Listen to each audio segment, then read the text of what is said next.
ఓం నమ శివాయ. కార్తీక పురాణము. కార్తీక మాసం యొక్క మహాత్మ్యము 2వ అధ్యాయము. మరల వశిష్ఠుడు జనకునితో ఇట్లనెను: రాజేంద్ర, ఒకసారి విన్నచో మనోవాక్కయ కృతములైన పాపములను హరించెడి కార్తీక మహాత్మ్యమును ఇంకనూ చెప్పుచున్నాను, వినుము.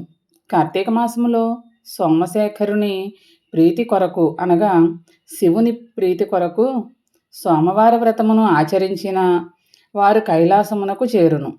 కార్తీక సోమవారము నాడు స్నాన దాన జపాదులు ఏమి చేసిననో 1000 అశ్వమేధ యాగముల ఫలమును ఇచ్చును.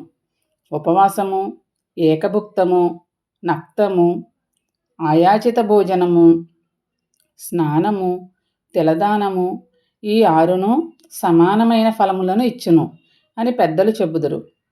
ఉపవాసము చేయు శక్తి కలవారు ఉపవసించిన మంచిది. అందుకు శక్తి లేని వారు నక్తము చేయవలెను. అందుకు కూడా శక్తి లేనచో ఛాయానక్తము చేయవలెను.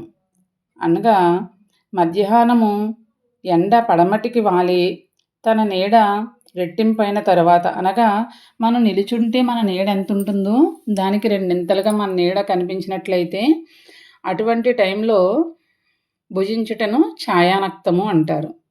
అదియు చేయలేనిచో బ్రాహ్మణులను పంక్తిలో కూర్చుండబెట్టి వారితో పగలే భుజించవచ్చును. కార్తీక సోమవారం నాడు వితంతువైనను ఉపవాసము చేసినచో శివలోకమును పొందును. స్త్రీలు గాని పురుషులు గాని ఆనాడు నక్షత్రాలు వచ్చే వరకు ఉపవాసముండి తరువాత భుజించినచో నిప్పులలో పడిన ప్రత్తివలే వారి పాపములన్నీ నశించును. కార్తీక సోమవారము నాడు భక్తితో శివునకు అభిషేక అర్చనములు చేసిన నక్తము చేసినచో అతడు శివప్రీతికి పాత్రుడగును. సునకమునకు శివలోక ప్రాప్తి కలుగుట. కాశ్మీర దేశములో ఒక పురోహితుడు ఉండెను. ఆయనకు ఒక కుమార్తె ఉన్నది. ఆమె మంచి రూపవతి, యవ్వనవతి. ఆమె చక్కగా అలంకరించుకొని సౌందర్యవతిగా కనిపించెడిది. మంచి మాటకారిని, వ్యభిచారిణి అయి వ్యవహరించుచుండెను. ఆమె భర్త పేరు మిత్రశర్మ. వేదాంగములు చదివిన పండితుడు, సద్గుణవంతుడు. అతనిని తన భార్య నిత్యము కొట్టుచుండెడిది. పాపం, అతడు గృహస్థ ధర్మమునకు కట్టుబడి ఆమెను విడిచిపోలేక తనతోనే జీవితమును గడుపుచుండెను. అత్తమామలను కూడా హింసించెడిది అతని భార్య. ఆమె అంత కర్కశముగా ప్రవర్తించుటచే ఆమెను కర్కశ అని పిలిచేవారు అందరూ.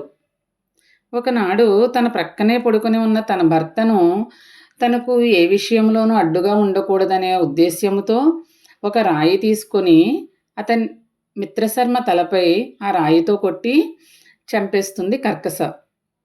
భర్తను చంపి అతనిని తీసుకువెళ్ళి ఒక పాడుబడిన నూతిలో పారవేస్తుంది. చెప్పిన వెంటనే తన భర్త అడ్డు తొలగినదని సంతోషించింది కర్కశ. పరాయి స్త్రీలయందు వ్యామోహముతో ఉండే నీచ పురుషులతో స్వేచ్ఛగా వ్యభిచారం చేయుచుండెడిది కర్కశ. అతిథి సత్కారములు లేవు, విష్ణు పూజలు అసలే లేవు. కేవలం కామపరతంత్రులాలై విచ్చలవిడిగా తిరుగుచుండెను. ముసలితనము దాపురించినది. వ్యభిచార దోషము వలన దేహమంతయు దుర్వాసన వచ్చినది. జారపురుషులందరూ ఆమెను యావగించుకొనిచుండిరి. ఆ మనోవ్యాధితో ఆమె దిక్కులేని చావు చచ్చినది. కర్కశ చేసిన ఘోర పాతకముల వలన ఆమె తల్లిదండ్రులు, బంధువులు అందరూ నరకములో పడిరి. అనేక బాధలను అనుభవించిన తరువాత కళింగ దేశమునందలి ఒక బ్రాహ్మణుని ఇంట 15వసారి కుక్కగా జన్మించి అందరూ చీకొట్టుచుండగా ఇంటింటికి తిరుగుచుండెను కర్కశ. ఒక బ్రాహ్మణుని ఇంటిలో కార్తీక సోమవారము నాడు అందరూ ఉపవాసముండిరి. శివపూజ చేసి నక్షత్ర దర్శనమైన తరువాత నివేదన చేసి ఆ బ్రాహ్మణుడు భూతతృప్తికి అన్నము తెచ్చి బయట ఉంచెను. అందు కుక్కగా జన్మించిన కర్కశకు ఆనాడు అన్నము దొరకక ఉపవాసము చేసి బ్రాహ్మణుడు శివునికి నివేదించి పెట్టిన బలి అన్నమును భుజించెను.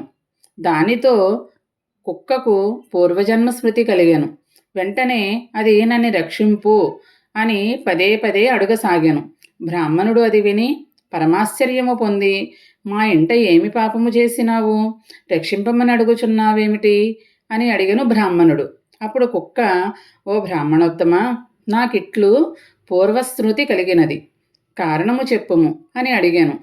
ఆ విప్రుడు దివ్యదృష్టితో చూసి, కార్తీక సోమవారము నాడు ఉపవాసమున్నావు, నక్తము చేసి బల్యన్నము భోజించినావు, అదే నీ పూర్వస్మృతికి కారణమైనది అనగా విని ఆ కుక్క, ఓ విప్రోత్తమ అనగా బ్రాహ్మణోత్తమ, నీచమైన కుక్క జన్మమెత్తిన నన్ను దయతో రక్షింపుమని ప్రార్థింపగా విప్రుడు కరుణగలవాడై ఒక కార్తీక సోమవార వ్రత ఫలితమును దానికి ధారపోసెను. ఆ మహిమ చేత కుక్క తన దేహమును విడిచి దివ్య స్త్రీ రూపమును ధరించి కైలాసమునకు పోయెను. అందుచేత అందరూ భక్తితో కార్తీక సోమవార వ్రతము చేయవలెను. అట్లు చేసిన వారికి మోక్షము లభించును. ఓ జనక మహారాజా, నీవు కూడా కార్తీక సోమవార వ్రతము చేసి సత్ఫలితమును పొందుము అని వశిష్ఠుడు జనకునికి చెప్పెను.